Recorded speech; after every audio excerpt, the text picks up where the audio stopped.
Estamos a 15 días de las elecciones y todavía están los colectazos de las PASO, ¿no? Para algunos, Miguel, es simplemente una elección de medio término, que no prefigura nada, sino es el cambio de precisamente la mitad de la legislatura. Para otros es directamente el 2015. Es que tiene un poco de cada cosa, y las dos son verdades. Es una elección de medio término donde se eligen legisladores. O sea que estaba repasando un poco la ley, la 26.571, y para mi sorpresa, no para mi sorpresa porque uno lo sabía, la firma a la ley, la firma Cobos y Fellner. Parece una cosa de hace muchísimos años, hace 4 años. 2009, en fines del 2009 se hace esta ley que da la posibilidad a los partidos políticos, como lo decimos cada vez que tratamos el tema, a que discutan internamente o bien a los distintos partidos que se presenten, o nuevos partidos, y pasando el 1.5% de los electores están en condiciones de nuevamente someterse a la voluntad popular, pero ya por los cargos directamente. Y decía que es un poco las dos cosas, ¿no es cierto? Es la elección de medio término, pero también por la importancia que tienen las elecciones en la provincia de Buenos Aires, se empiezan a transformar en un termómetro electoral para el futuro. Y es lo que ha sucedido. Carlos comentaba recién que el que cerró esta reunión prestigiosa, que se desarrolla año a año, el del Concilio de las Américas, la cierra Sergio Massa. Y por haber ganado en la provincia de Buenos Aires con el Frente Renovador, porque las elecciones en la provincia de Buenos Aires cambian el escenario electoral de la Argentina.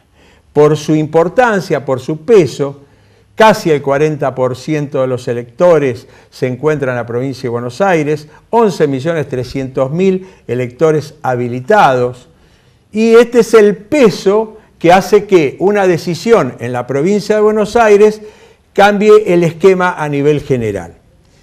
Y perdió el oficialismo.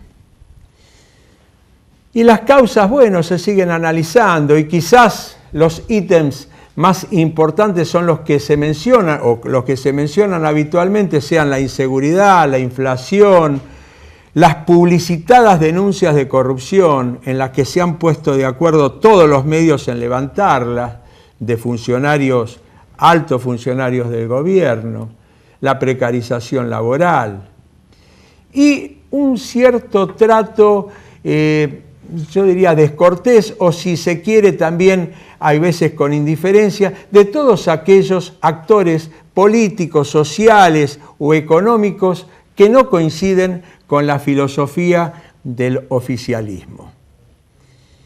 Este conjunto de cosas, sumada a la atemporalidad para la discusión con los distintos sectores, o la equivocación en los tiempos, para ser más preciso, en la discusión con los distintos sectores, con el sector de la justicia, por ejemplo, con el sector económico, en lo que hace al campo, a lo que hace a la industria, con el sector gremial, con los distintos partidos políticos, con los medios de comunicación, con el periodismo. Todas discusiones válidas, muchas de ellas y otras no, pero todas al mismo tiempo y a la misma vez y en un mismo escenario. En un determinado momento, la discusión oficial del oficialismo era con todos estos actores a la vez, empatando y perdiendo en otros, volviendo a la cuestión futbolera. Ningún triunfo sobre cada uno de estos sectores en los que se daba esta discusión.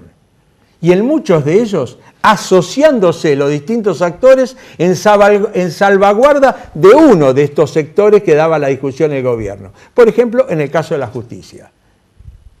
Gente que jamás se había ocupado, actores sociales y políticos que jamás se habían ocupado de esta cuestión, la independencia de la justicia. Bregaban por la independencia de la justicia. Y estas situaciones, estas discusiones, en tiempos que quizás había que haber, discusiones que habría que dar, en cada una de las cuestiones, pero ¿con qué respaldo? El único respaldo era el 54% de electores que habían apoyado a la presidenta de la Nación hacía 2 años, en 2011. Nada más ni nada menos que ese 54%. Pero ese 54% no es un cheque en blanco al que se le agregan ceros ocasionalmente según la necesidad.